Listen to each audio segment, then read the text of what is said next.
Hey everybody, Vanny001 here. Got a Grand Bazaar for you today. If you can see that, it's pretty obvious, isn't it? It's quite an interesting match. Aussie Constanius and I joined pretty much just where you saw the capture start right then.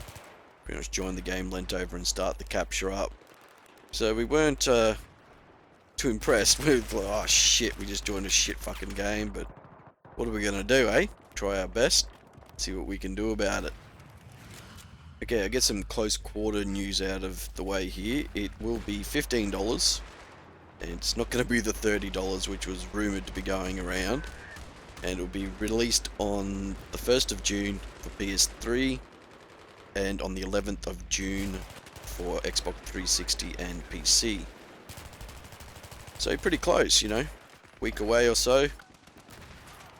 It's yeah, that's quite good. I'm quite looking forward to getting into those maps and having a bit of a change from the standard old maps we got at the moment. Kind of funny saying standard old maps when it's only been out for, you know, a few months, this game. It hasn't really been a year in, and already some of the maps are feeling quite old. So I'm quite looking forward to getting into some new maps and having a good old go of close quarters. I'm not saying I'm going to like it, not going to say I'm going to dislike it, but I'm going to play it. Okay, I'm going to give you a fair opinion on it. I'm not going to prejudge it. It's going to be what it's going to be, you know what I mean? Just have to have a good old playthrough and see what we all feel about it before we start all going on and saying it's shit and this and that. Now for some other news, or not really news, just something I mentioned tonight on Twitter. If you do follow me on Twitter, that's brilliant. Hopefully you enjoy some of the shit I write, and I don't really, you know, I'm going to get a sandwich and all that. I'm not that type of a tweeter, I guess you could say. I don't really know what the descriptive term for that would be. I guess it would be a person who tweets a tweeter. Like, I don't know. Fuck it. I don't really give a shit. Anyway, I'm not really those, you know, into those types of tweets. You know, I'll reply to somebody, give them a joke or whatever, and something's bothering me, I'll just, you know, blah it out on the internet for all to read, or for 433 of you to read. That's how many people are following me at the moment. Anyway, get to the fucking point. What do I know? I tweeted out that I'm not really feeling it on Australian servers. I mean, I've got a good connection, yeah, that's great, fantastic, but the games themselves, I don't find them challenging. I've been playing with Almost Evil, my partner for Project PTFO, on a lot of American servers over the last week, and I gotta say, for the vast majority of the time, they're very tough fights. They just come hard and fast at you, and, you know, the opposing team. And I don't know whether that's, you know, because of a greater population. Someone on Twitter replied to me on that, maybe it is a population thing. We've got a small population of gamers here in Australia, and America has quite a large population, so there will be good gamers and bad gamers, but the majority of good gamers is probably very high, you know, compared to Australia. And I think the players here in Australia, I've noticed over the last, how long has this game been out now? 6-8 months, something like 8 months or something like that. But I've noticed a lot of Australian players are vehicle whores. I mean, completely and utterly. They'll camp waiting for a vehicle. They'll just forego actually playing the game and wait for their vehicle, wait for their tank, wait for their chopper, you know, whichever it is. They won't actually get there to the flag and, you know, attack, defend, or whatever. They'll just wait for that fucking vehicle. It's just a real turn off, you know, when you're playing the game, that you look to your left, you look to your right, you see your 3 squad mates with you, you know, your mates, and you don't see another blue guy. You look over at the spawn, and there's, you know, 6-7 blue guys sitting over there, and 2 or 3 snipers sitting somewhere else. And you're thinking, man, you know, why are you even bothering playing? You can't all have a vehicle. You know, you've got to attack, you've got to defend. You can't just sit there waiting for a vehicle the entire match. It has become quite apparent that I'm not enjoying Australian servers. I think that might be my problem. You know, I'm not getting that hard fight that I want on Australian servers. I just don't know if that's, you know, just I'm being an arsehole or what, and probably is. But I just don't. The last few days, as I said, I've been playing with almost evil on American servers, and you know, attacking, defending have just been great. Of course, we've had our slow games, but that's because the good players leave, and you know, the crap players hang around. I don't know why they do, but they do. And it is very frustrating to play on a team where you look over at your spawn and, you know, 60%, 70% of it is sitting there waiting for a vehicle. And it's just a real pain in the ass, really, to be quite honest with you. Don't have that enjoyment with the game when you're the only one really doing a lot of the work to win the game. This is quite a good game, but you know, there were 2 vehicle hauls on the map, and I think 2 of the guys ended up with 54 kills or something because they had both the lavs, or the BMP and the lav. Now, a vehicle on this kind of map, I don't think is a great idea. I don't think it was quite necessary to put a lav or a BMP, a light tank, on Grand Bazaar. You know, there's not one on Metro, there's nothing on Metro, you know, it's just infantry combat. I don't really think it was necessary for it to be on Grand Bazaar at all. If you wanted, you know, infantry fights, you can turn the vehicle option off. I'm not really sure if that affects the ranked nature of the game or not. But I think for Grand Bazaar, if you do have a server, probably turn vehicles off. You know, if you're going to be running 24/7 Grand Bazaar or something like that.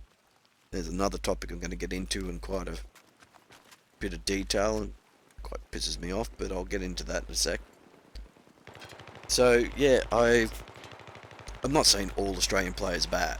You know, I'm just finding myself not enjoying playing on Australian servers because of the reasons I mentioned. You know, I'm not finding a challenge.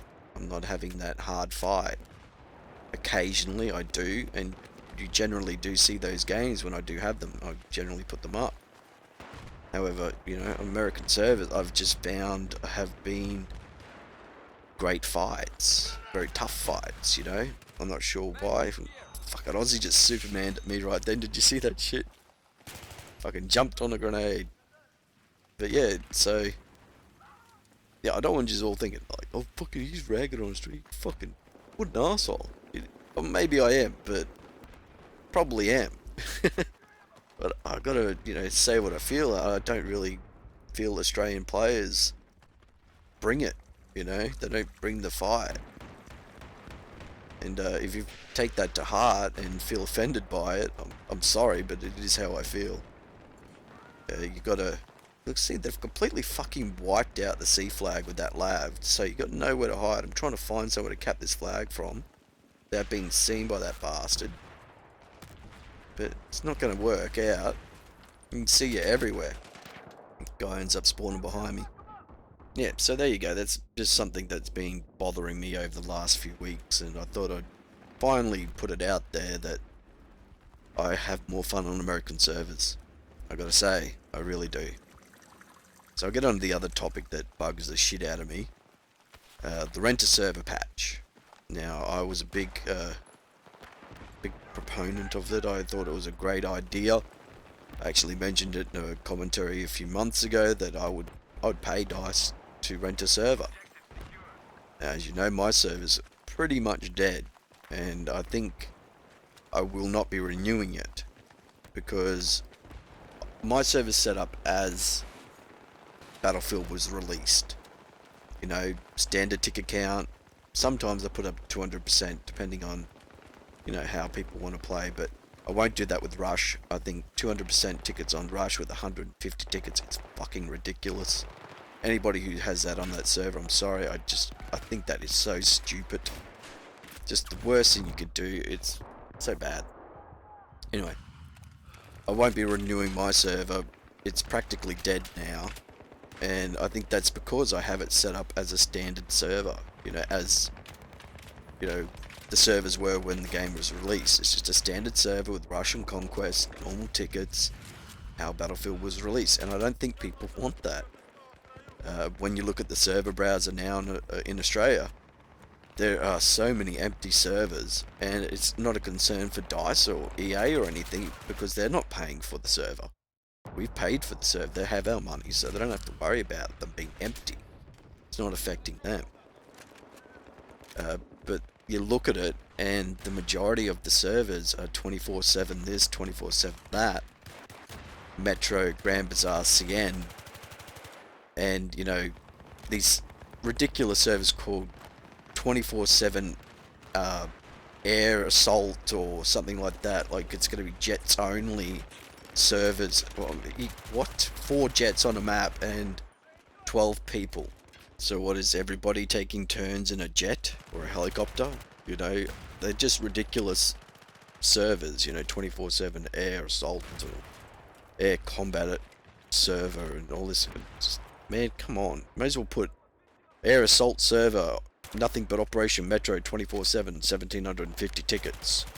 You'll get fucking 24/7 people on there all the time. But yeah, that's just something that's really been bugging me. You look at the server list, man, it's just ridiculous. There is no Battlefield anymore, no how the game was released servers. And fine, they've paid their money, get to set it up how they want to set it up. All fair and love and war and that kind of shit. I can't say anything against that. You know, but this is how I feel about it. I think it's stupid. You know? Great, you paid your money, but I think that's stupid. Okay, that all there is now. I saw one server tonight where it was nothing but Gulf of Oman, okay? But he didn't have just Gulf of Oman. He filled up every free slot of the server, the map rotation, with Gulf of Oman. He didn't just put it once there. It was there, what, 10 times or something like that. And I think he had Rush something, one other Rush map down the bottom. So it's like, why? Why not just put one Gulf of Oman and that's it? That's all people play, is that. But he put 10 of them there. Not sure if he thought he had to or what. But, you know, I guess you'd be switching sides constantly. You know, it was like 1,700 tickets or 300% tickets or something like that, I think it was, or 500%. But it's just dumb, you know, it's just dumb. Constantius and I played on a 1,750 ticket server last night, Nose Hairs Canal, and we were just bored shitless. And all people were doing was vehicle whoring, just waiting for vehicles all the time. I think I must have capped a flag 50 times, because it was just, you know, vehicle after vehicle after vehicle. You run anything but an engineer on those servers and you're a fucking idiot, you know? That's all you need is an engineer and a C4, a support with the C4 kit. There we go. We ended up actually winning that game, if you can fucking believe it. 280 tickets, I think they had. I think we were at 80, and we won by 7. Fucking suck it, I say. Fucking pulled that one back. But yeah, I just think it's ridiculous. Now the server browser is just full of 24/7 this, 24/7 that. Some of you might be thinking, oh, they paid their money, they paid the money. But yeah, that's cool. You paid your money. Still, it's fucking stupid. Yeah. So I'll catch us again next time, and thanks for watching.